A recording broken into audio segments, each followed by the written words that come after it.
Hi, good morning everybody. I'm Deepak Kumar and I'm a business coach. And welcome to the series on coaching skills.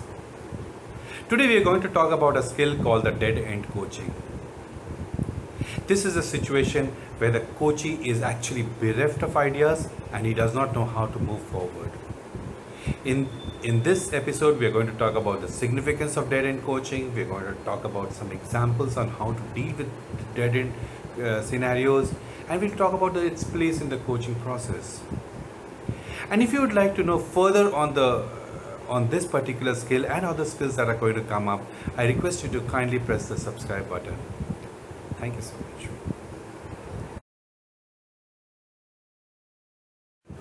Significance of dead end coaching skill.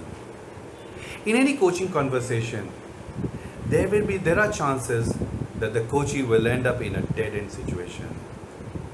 By dead end situation, we mean a situation where the coachee is actually bereft of ideas. He does not know what to think beyond it. He does not have alternatives, and he's virtually stuck over there. And you can see that emotional turmoil within him. It is all reflected in his face, in his eyes. You can actually sense that he's worried.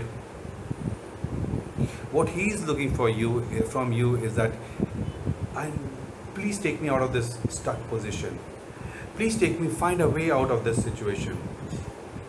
And as a coach, it is very important for you to transfer this person from the current mental state to a state where he wants to be in. And if he is able to do that, he will be in a very resourceful state, and he will be able to move into the next of capability where he actually wants to be in.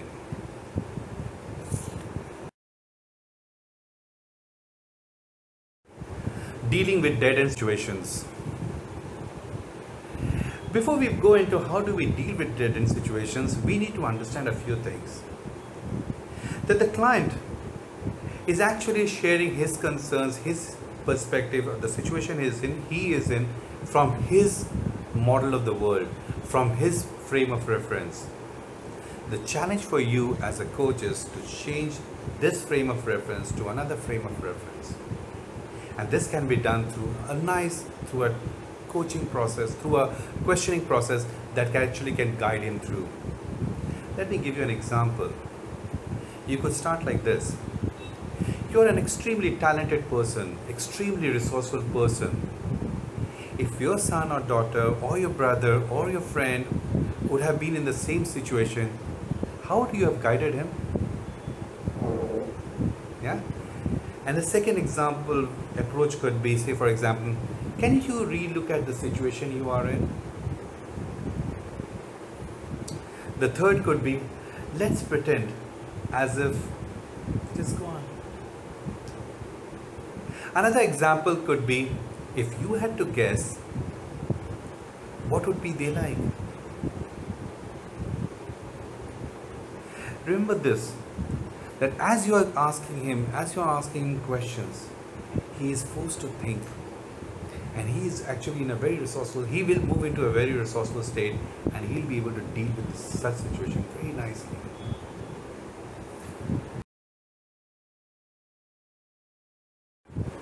Dead end coaching skills and its place in the coaching process. As you're conversing with your client, there are two presuppositions that you need to keep in mind. The first thing is, your client is very resourceful and he has all the answers for the situation he is in. The second one is that the response of the communication is the communication you are making. Keeping these two in mind, your communication style, your conversing style with your client should be in such a way that you are able to change his frame of reference from where he is currently in to a desired frame of reference. And as he changes the frame of reference, the way he looks at the world changes. He starts seeing the world from a different angle. He starts seeing alternatives, and he starts seeing the impact of the alternatives that are going to unfold in front of him. Just remember, this is probably one of those challenging times for a coach to be in. But here, is the chance to take the coaching from this current level to a higher level capability level, higher level of thought process, higher level of performance, where the coaching actually wants to be.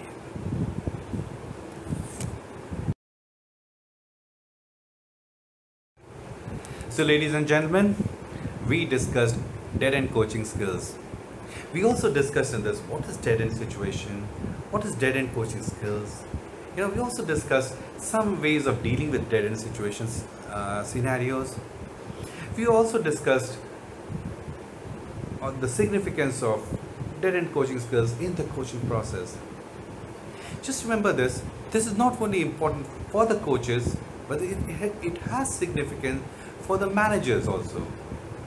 Managers also find their team in dead-end situations, and they also need to ensure that the team moves out of the dead-end situation. I hope you liked this episode. If you have any comments to offer, we'll appreciate that. Thank you so much.